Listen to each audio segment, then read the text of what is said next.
गांधारी को किससे मिला 100 पुत्रों का आशीर्वाद? 2 साल तक किया था गर्भधारण। या तो लगभग सभी जानते होंगे कि गांधारी और धृतराष्ट्र के 100 पुत्र थे। साथ ही एक पुत्री भी थी जिसका नाम दुशाला था। सबसे बड़े पुत्र का नाम दुर्योधन था। कौरवों के जन्म की कथा भी काफ़ी अद्भुत है। लेकिन क्या आप जानते हैं कि आखिर गांधारी को 100 पुत्रों का आशीर्वाद किसने दिया था? और अगर नहीं तो चलिए जानते हैं इस कथा के बारे में। महाभारत का युद्ध कौरवों और पांडवों के बीच लड़ा गया था, जिसे इतिहास के सबसे भीषण युद्ध में से एक माना जाता है। कौरवों को जन्म देने वाली गांधारी महाभारत का एक प्रमुख पात्र रही हैं। गांधारी का विवाह धृतराष्ट्र से हुआ था, जो जन्म से ही नेत्रहीन था। यह जानने के बाद गांधारी ने भी जीवन भर आँखों पर पट्टी बांधकर रखी थी।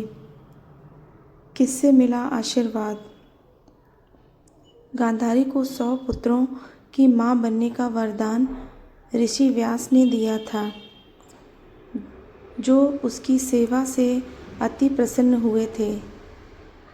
ऋषि के आशीर्वाद से गांधारी गर्भवती हुई, लेकिन 9 महीने की बजाय उसे 2 साल तक प्रतीक्षा करनी पड़ी थी। लेकिन इसके बाद भी उसके गर्भ से किसी बच्चे का जन्म न होकर एक मांसपिंड निकला। तब गांधारी ने ऋषि व्यास का स्मरण किया। इस तरह हुआ कौरवों का जन्म।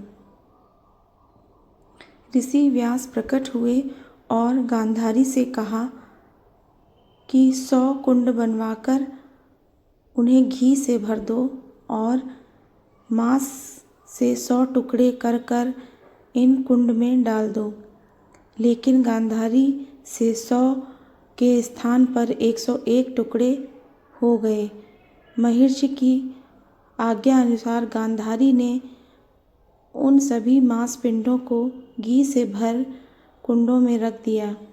फिर 2 साल की प्रतीक्षा के बाद उन कुंडों से 100 पुत्रों और एक कुंड से पुत्री का जन्म हुआ।